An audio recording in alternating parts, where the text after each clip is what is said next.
Hello everyone, स्वागत है आप सबका मेरे इस यूट्यूब चैनल पर। आशा करती हूँ आप सब बहुत अच्छे होंगे और अपनी इस टीचर बनने की ख्वाहिश को पूरी करने के लिए निरंतर प्रयत्न कर रहे होंगे। मुझे पता है इस टाइम ऐसा सिचुएशन चल रहा है, इतने सारे कोर्ट केसेस लग गए हैं कि समझ में नहीं आ रहा कि क्या करना है, एग्जाम होगा या नहीं होगा। बट एक बात मानकर चलना है कि ऐसा भी हो सकता है कि जितने भी केसेस किए गए हों, बट हो सकता है कि गवर्नमेंट जो है वो केस जीत जाए और बीपीएससी एग्जाम कंडक्ट कराए। तो हमारे पास कुछ ऑप्शन नहीं रह जाएगा, हमें ये एग्जाम देना ही होगा। देन तो हमें अगर अभी से प्रिपेयर नहीं करेंगे तो इतने कम टाइम में बहुत कम चांस होगा कि इतने जल्दी इस सिलेबस को हम कवर कर सकें। जिन लोगों ने पहले से कर रखा है, जो जिनका जीके स्ट्रॉन्ग है, पहले से कर रखा है या सोशल साइंस के बैकग्राउंड से है, उनके लिए तो ये जीके बहुत ही ईज़ी होगा। बट जो साइंस के बैकग्राउंड से हैं, उनके लिए थोड़ा टफ हो सकता है, इसलिए अभी से पढ़ना बहुत ज़रूरी है। जो समझ रहे हैं ऐसा कि उनका जीके स्ट्रॉन्ग है या मैथ्स स्ट्रॉन्ग है, तो वो लोग अभी से मतलब ऑब्जेक्टिव क्वेश्चंस को करना शुरू कर दें, रिवाइज़ करना शुरू कर दें और मतलब मैथ्स की प्रैक्टिस करना शुरू कर दिया। और जिनको जिनको ज़ीरो से स्टार्ट करना है वो एनसीईआरटी बुक से या फिर लुसेंट के बुक से कर सकते हैं। इस वीडियो में मैं आप सबके साथ एनसीईआरटी बेस्ड जो चैप्टर है क्लास 10th का भारत में राष्ट्रवाद, उसके बारे में डिस्कस करना चाहते हैं। मुझे जितने भी इस चैप्टर के थ्रू मैंने इस चैप्टर को पढ़कर जितने भी इम्पोर्टेंट पॉइंट्स लगे मैंने इसमें लिख लिया है, नोट्स बना लिया है इसका और आप सबके साथ ये वीडियो में शेयर करने जा रही हूँ। तो इस चैप्टर में भारत में राष्ट्रवाद, जो महात्मा गांधी दक्षिण अफ्रीका से लौटकर भारत आए 1915 ईस्वी में, उसके बाद की स्टोरी दी गई है कि 1920 के बाद 1915 के बाद इंडिया में क्या-क्या हुआ, कैसे-कैसे आंदोलन हुए, उसके उससे रिलेटेड ये चैप्टर है। तो देखते हैं हम आगे क्या-क्या है। ये बहुत ही इम्पोर्टेंट है हमारे बीपीएससी टीचर एग्जामिनेशन के लिए, क्योंकि हम लोगों ने देखा था कि आधुनिक भारत से क्वेश्चंस मैक्सिमम आए थे। 15 मार्क्स के क्वेश्चन बनते हैं आधुनिक भारत से और उसका गांधी युग जो है वो बहुत ही इम्पोर्टेंट पार्ट होल्ड करता है। तो हम देखते हैं कि इस चैप्टर में क्या मेंशन है। सबसे पहले ये चैप्टर यहाँ से स्टार्ट होता है कि गांधी जी भारत में आने के बाद उन्होंने क्या-क्या किया। तो 1915 ईस्वी में गांधी जी आए हैं इंडिया और उन्होंने 1915 से 17 ईस्वी तक पूरे भारत का वर्णन किया। उनके गुरु जो थे वो गोपाल कृष्ण गोखले थे, उनके नेतृत्व में उन्होंने पूरे भारत में भ्रमण किया और देखा कि कैसा सिचुएशन है। फिर उन्होंने सत्याग्रह आंदोलन स्टार्ट किया। यहाँ पे ये नोट करने वाली बात है कि गांधी जी ने सत्याग्रह आंदोलन जो शुरुआत की थी, सबसे पहले सत्याग्रह आंदोलन उन्होंने 1906 ईस्वी में दक्षिण अफ्रीका में किया था और इंडिया में सबसे पहले उन्होंने जो सत्याग्रह आंदोलन था वो चंपारण में किया था 1917 ईस्वी में। तो इस चैप्टर में ये भी मेंशन है कि सत्याग्रह आंदोलन का मीनिंग क्या होती है। इसका अर्थ है सत्य की शक्ति पर आग्रह या सत्य की खोज करना। ये सब 3 जगह पे गांधी जी ने सत्याग्रह आंदोलन किया था। पहला सत्याग्रह आंदोलन 1917 ईस्वी में बिहार के चंपारण में हुआ, जो कि बगान व्यवस्था के खिलाफ किसानों के संघर्ष के लिए प्रेरित किया था महात्मा गांधी जी ने। दूसरा आंदोलन हुआ वो खेड़ा जिले में, जो कि गुजरात में स्थित है, वहां पर हुआ। वहां ऐसी सिचुएशन चल रही थी कि फसल के खराब होने और प्लेग महामारी के फैल जाने के कारण किसानों को बहुत नुकसान हो रहा था और वो लगान चुकाने में असफल थे। इसलिए उनकी डिमांड थी कि अंग्रेज उनकी लगान को कम कर दें, बट अंग्रेज ऐसा नहीं कर रहे थे, इसलिए महात्मा गांधी ने ये आंदोलन शुरू करवाया। नेक्स्ट है 1918 ईस्वी में अहमदाबाद में, जो कि अगेन गुजरात में ही है, सूती कपड़ा कारखानों के मजदूरों के साथ मिलकर सत्याग्रह आंदोलन शुरू किया। तो इस प्रकार से हम देखते हैं कि महात्मा गांधी ने इंडिया में 3 बार सत्याग्रह आंदोलन किया। 1917 17 में 2 बार किया चंपारण, जो कि बिहार में है, और खेड़ा गुजरात में, अगेन 18 में अहमदाबाद में। ठीक है, आगे की ओर बढ़ते हैं तो रॉलेट एक्ट आता है। रॉलेट एक्ट जो कि इंपीरियल लेजिस्लेटिव काउंसिल द्वारा पारित किया गया था। इस एक्ट के अकॉर्डिंग बिना मुकदमा चलाए किसी भी व्यक्ति को 2 साल तक जेल में बंद करने का अधिकार दिया गया था। 6 अप्रैल से महात्मा गांधी ने ऐसा निर्णय लिया था कि वो नागरिक अवज्ञा करेंगे। बट वहाँ पे बहुत ही हिंसा फैल गई इस रॉलेट एक्ट के कारण और अंग्रेजों ने मार्शल लॉ लॉ को लागू कर दिया था, जो कि और जनरल डायर को कमान संभालने के लिए दिया गया था। इस दौरान उसके बाद जलियांवाला बाग हत्याकांड हुआ रॉलेट एक्ट के बाद, जो कि 13 अप्रैल 1919 में हुआ, जो सब जानते हैं कि बैसाखी के दिन हुआ था। और इसके बाद जब अंग्रेजों ने इस लोगों को हत्या की थी जलियांवाला बाग में, जो कि पंजाब में है, तो उसके बाद पूरे देश में, खास करके यूपी में पूरी हिंसा फैल गई और हिंसा की वजह से गांधी जी ने इस आंदोलन को वापस ले लिया। नेक्स्ट है खिलाफत आंदोलन। खिलाफत आंदोलन सितंबर 1920 ईस्वी में कांग्रेस के कलकत्ता अधिवेशन में खिलाफत आंदोलन तक का समर्थन तथा असहयोग आंदोलन पास करने के लिए कुछ नेताओं का समर्थन मिला। यहाँ पर यह है कि महात्मा गांधी खिलाफत आंदोलन का समर्थन कर रहे थे। ऐसा उन्होंने इसलिए किया क्योंकि उन्हें ऐसा लगा कि एक व्यापक आंदोलन की जरूरत है पूरे देश में, जिससे कि हिंदू और मुसलमान दोनों मिलकर आए, सभी लोग किसान भी मिलकर आए। इसके लिए उन्होंने मुसलमानों को अपने में शामिल करने के लिए, इस आंदोलन में मिलाने के लिए उन्होंने खिलाफत आंदोलन का सपोर्ट किया। और सितंबर 1920 ईस्वी में कलकत्ता के अधिवेशन में इस बात का प्रस्ताव रखा और वहां पर कुछ नेताओं का समर्थन भी मिला। ऑल्दो सारे नेता जो है उस बात से समर्थन नहीं रख रहे थे। तो उसके बाद हम जानेंगे कि खिलाफत आंदोलन क्या था। खलीफा की शक्ति जो कि ऑटोमन, जो कि तुर्क में था, ऑटोमन एम्पायर की हार के बाद उसकी शक्ति की रक्षा करने के लिए 1919 ईस्वी में बंबई में खिलाफत समिति का गठन मोहम्मद अली और शौकत अली द्वारा किया गया, जिसे हम अली बंधु के नाम से भी जानते हैं। तो इसलिए मुस्लिमों को गांधी जी ने एकजुट बनाने के लिए खिलाफत आंदोलन का समर्थन किया और उसके बदले उन्होंने मुस्लिम से अपने इस आंदोलन में, असहयोग आंदोलन में पार्टिसिपेट करने का सहयोग मांगा। फिर हम देखते हैं कि असहयोग आंदोलन है। असहयोग आंदोलन दिसंबर 1920 ईस्वी में कांग्रेस नागपुर अधिवेशन में इसको स्वीकृति मिलता है। हम यहाँ देखते हैं कि सितंबर 1920 ईस्वी में कांग्रेस की कलकत्ता अधिवेशन में खिलाफत आंदोलन के लिए कुछ नेताओं का समर्थन मिला था, बट वहां पर कुछ नेता जो थे इसके अगेंस्ट भी थे। बट फाइनली दिसंबर 1920 ईस्वी में कांग्रेस के नागपुर अधिवेशन में असहयोग आंदोलन को समर्थन मिल जाती है, स्वीकृति प्राप्त हो जाती है। असहयोग खिलाफत आंदोलन, इसलिए इसे असहयोग खिलाफत आंदोलन कहा जाता है कि असहयोग और खिलाफत, क्योंकि इसमें मुस्लिमों का भी सपोर्ट था। असहयोग खिलाफत आंदोलन जनवरी 1921 ईस्वी से शुरू होता है और इस पार्टी असहयोग का मतलब क्या था, इस यहाँ पे ये भी मेंशन है कि असहयोग का मतलब क्या। असहयोग का मतलब ये है, गांधी जी का ऐसा मानना था कि ब्रिटिश जो हमारे देश पे राज कर रहे हैं वो सिर्फ और सिर्फ इंडियंस के सपोर्ट की वजह से, सहयोग की वजह से ही कर पा रहे हैं। अगर हम वो सपोर्ट ही उनकी ले लेंगे तो उनकी बैकबोन पे बहुत बड़ा बाढ़ होगा और इस तरह से वो हार सकते हैं। इसलिए उन्होंने ही इस आंदोलन को शुरुआत किया, जिसमें बहुत सारे वकीलों ने वकालत करने छोड़ दिए, टीचर्स ने स्कूल जाना छोड़ दिया और स्टूडेंट्स ने भी स्कूल जाना छोड़ दिया था। बट इस कुछ पार्टियां थी जैसे कि जस्टिस पार्टी मद्रास, इन्होंने इस असहयोग आंदोलन में समर्थन नहीं लिया। और मद्रास में ये पार्टी क्या थी, जस्टिस पार्टी मद्रास में गैर ब्राह्मणों द्वारा बनाई गई पार्टी थी, जिसने परिषद चुनाव का बहिष्कार नहीं किया था। ऐसा इन्होंने क्यों नहीं किया था? ऐसा इसलिए नहीं किया गया था क्योंकि उन्हें ऐसा लग रहा था कि अगर हम परिषद चुनाव का बहिष्कार ना करके चुनाव लड़ेंगे तो हमें भी ब्राह्मणों जैसी शक्तियां या फिर कुछ फैसिलिटीज या फिर उनकी बराबरी का दर्जा हासिल हो जाएगा। ठीक है, तो अब जस्टिस पार्टी याद रखेंगे इसे, ये गैर ब्राह्मणों द्वारा चलाया गया था। नेक्स्ट हमारा सन्यासी बाबा रामचंद्र।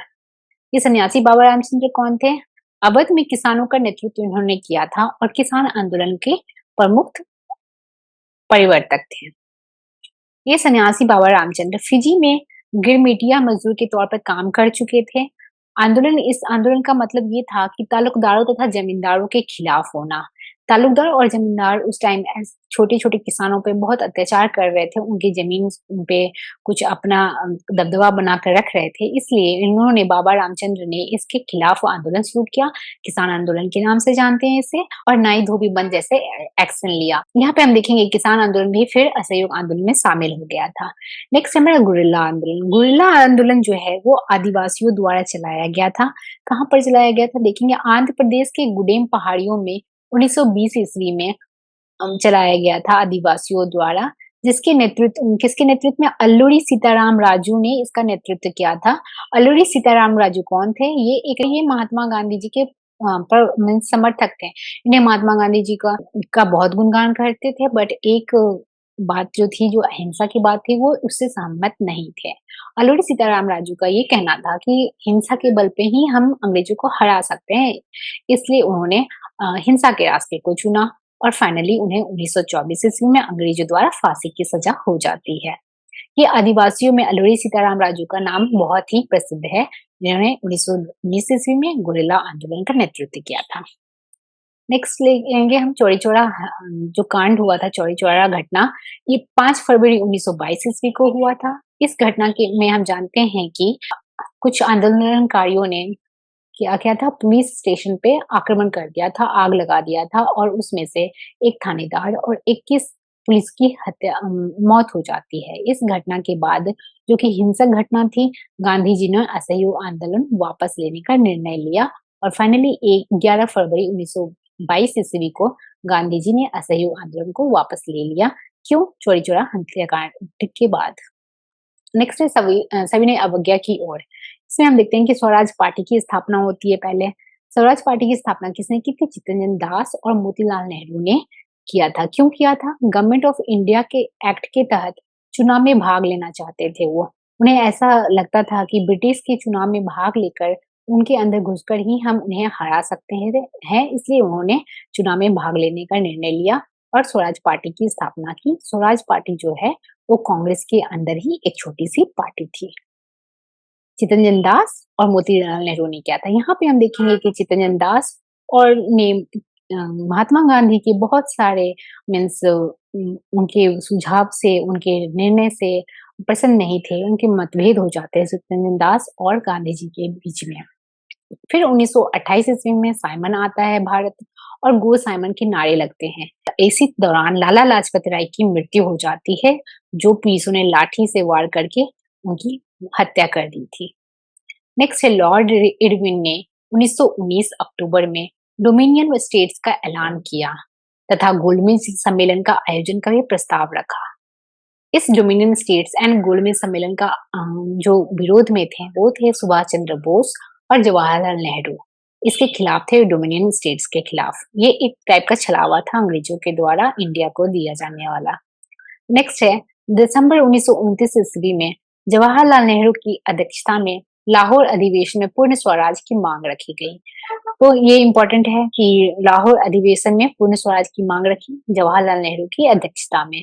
कब रखा गया? 1929 ईस्वी में, दिसंबर 1929 ईस्वी में। नेक्स्ट है नमक यात्रा और सविनय अवज्ञा आंदोलन। हम देखेंगे यहाँ पर कि सविनय अवज्ञा आंदोलन को दूसरे नाम से भी जाना जाता है, जिसे हम बोलते हैं सिविल नाफरमानी आंदोलन। तो ये याद रखेंगे कि सिविल नाफरमानी आंदोलन का ही नाम सविनय अवज्ञा आंदोलन है। नेक्स्ट है हमारा कि 31 जनवरी 1930 ईस्वी को इरविन से 11 मांगे रखी गई थी, बट इरविन ने मांगों को स्वीकार नहीं किया। उनमें से 11 मांगों में से एक मांग थी नमक के कर पर को हटाना। इसके बाद जब इरविन ने मांगों को पूरा नहीं किया, तो महात्मा गांधी ने नमक यात्रा शुरू किया, जो कि नमक यात्रा उन्होंने शुरू किया साबरमती आश्रम से, जो कि गुजरात में है, वहां से दांडी तक, ये भी गुजरात में ही है, दांडी तक जो कि एक तटीय क्षेत्र है, वहां तक उन्होंने किया। ये दूरी थी 240 किलोमीटर की दूरी तय किया। 24 दिन तक रोज 10 मील पैदल चलकर उन्होंने सफर तय किया और ये यात्रा जो है नमक यात्रा 12 मार्च 1930 ईस्वी को शुरू हुआ और 6 अप्रैल 1930 तक चला। और वो 6 अप्रैल 1930 ईस्वी को दांडी पहुंचकर महात्मा गांधी ने नमक बनाकर नमक कानून को तोड़ा और वहीं पे 6 अप्रैल 1930 ईस्वी को ही उन्होंने सविनय अवज्ञा आंदोलन का प्रारंभ किया। सविनय अवज्ञा आंदोलन क्या था? सविनय अवज्ञा आंदोलन का मतलब था कि महात्मा गांधी पहले तो असहयोग आंदोलन को समर्थन करते थे, उसके साथ साथ उन्हें ऐसा लगा कि अब औपनिवेशिक कानूनों का भी उल्लंघन करना चाहिए, इसलिए उन्होंने औपनिवेशिक कानून का भी उल्लंघन करना सही समझा। ये एक ऐसा आंदोलन था जब सबसे ज्यादा महिला मतलब जितने भी महात्मा गांधी जी के आंदोलन हुए हैं, ये एक ऐसा आंदोलन है जहाँ पे महिलाओं ने भर के बहुत महिलाओं ने पार्टिसिपेट किया था। अप्रैल 1930 ईस्वी में अब्दुल गफ्फार खान को गिरफ्तार कर लिया गया अंग्रेजों द्वारा और 5 मार्च 1931 ईस्वी में गांधी इरविन समझौता हुआ।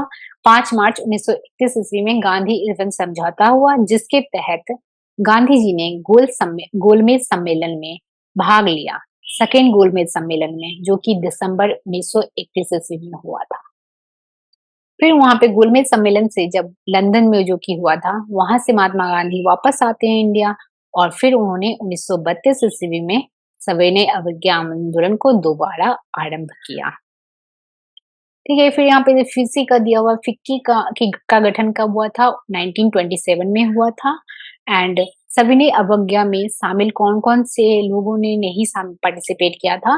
तो पहला है अछूतों का समूह, जिस से उन्होंने इसमें पार्टिसिपेट नहीं किया था और दूसरा है मुस्लिम लीग ने पार्टिसिपेट करना सही नहीं समझा।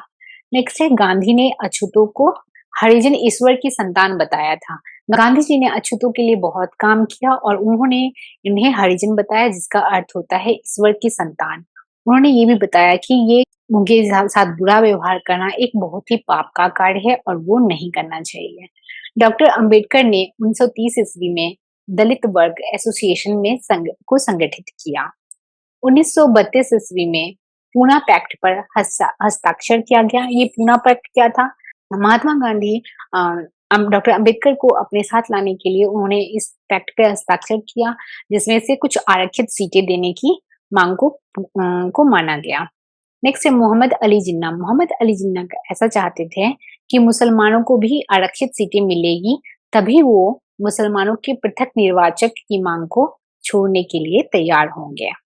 तो हम देखेंगे कि मोहम्मद अली जिन्ना ने भी आरक्षित सीटों की मांग की थी और उसके बदले ये शर्त रखी थी कि तभी हम पृथक निर्वाचन की मांग को छोड़ेंगे। तो पृथक निर्वाचक की मांग किसने रखी थी? 1930 ईस्वी में मुस्लिम लीग के अध्यक्ष मोहम्मद इकबाल ने अलग निर्वाचक या पृथक निर्वाचक की मांग रखी थी। ठीक है, तो हमें ये याद रखेंगे कि 1930 ईस्वी में मुस्लिम लीग के अध्यक्ष किसने? इकबाल ने, मोहम्मद इकबाल ने पृथक निर्वाचक की मांग रखी थी और इसी पृथक निर्वाचक की मांग के बदले मोहम्मद अली जिन्ना ने आरक्षित सीटें मांग की थी। नेक्स्ट था राष्ट्रवाद का विचार। तो सबसे पहले भारत माता की छवि का निर्माण बंकिम चंद्र चट्टोपाध्याय ने किया था और ये वंदे मातरम का गीत भी उन्होंने ही लिखा था। बंकिम चंद्र चट्टोपाध्याय ने अपने एक उपन्यास आनंद मठ में वंदे मातरम गीत का जिक्र किया है। नेक्स्ट है स्वदेशी आंदोलन में इसे वंदे मातरम गीत को गाया गया था और वहां पर नारा लगाया गया था वंदे मातरम गीत का। नेक्स्ट है रविंद्रनाथ टैगोर। रविंद्रनाथ टैगोर ने भारत माता की विख्यात छवि चित्रित किया। उन्होंने अपने चित्र में एक सन्यासिनी के रूप में भारत माता को दिखाया है, जिनके 4 हाथ दिखाए गए हैं पेंटिंग में। एक हाथ में बुक है, दूसरे में माला है, तीसरे में भोजन है और एक में कपड़ा है। फिर नेक्स्ट है नटेशा शास्त्री। नटेशा शास्त्री ने folklores of southern India Tamil लोक कथा 4 खंड में प्रकाशित किया। नटेशा शास्त्री ने क्या कहाँ पर किया? मद्रास में। किस नाम से? क्या? Folklores of southern India Tamil language में 4 खंड में प्रकाशित किया था इस लोक कथा को। नेक्स्ट है बंगाल में स्वदेशी आंदोलन हुआ था, जिसमें तिरंगा झंडा बनाया गया था और इस तिरंगे झंडे में हरा, पीला और लाल रंग था तैयार किया गया। 1921 ईस्वी में गांधी ने स्वराज का झंडा तैयार किया, जिसमें से एक चरखा था और उस चरखा का मतलब था स्वावलंबन का प्रतीक ही था वो। नेक्स्ट है भारत छोड़ो आंदोलन। भारत छोड़ो आंदोलन वर्धा में 14 जुलाई 1942 ईस्वी में भारत छोड़ो आंदोलन का प्रस्ताव को पारित किया गया। गांधी जी का इसी आंदोलन में एक नारा था, करो या मरो। इस नारे को उन्होंने इस आंदोलन में ही दिया था। नेक्स्ट है 1929 ईस्वी में भगत सिंह और बटुकेश्वर दत्त ने लेजिस्लेटिव असेंबली में बम फेंका और उसके बदले उन्हें फांसी की सजा मिली। हम जानते हैं ये 23 जब उन्होंने ऐसा किया था तो वो 23 वर्ष के थे, जो कि एक बहुत ही बड़ी बात है। तो इस चैप्टर में आपको एनसीईआरटी बुक में इतने मुझे मिले हैं जो इम्पोर्टेंट पॉइंट्स थे, सारे मैंने आपके साथ डिस्कस कर दिया। और अगर ये वीडियो आपको अच्छी लगी हो तो लाइक, शेयर एंड सब्सक्राइब कर देना और कुछ कमेंट भी कर देना। एंड थैंक यू, मिलती हूँ अगली वीडियो में।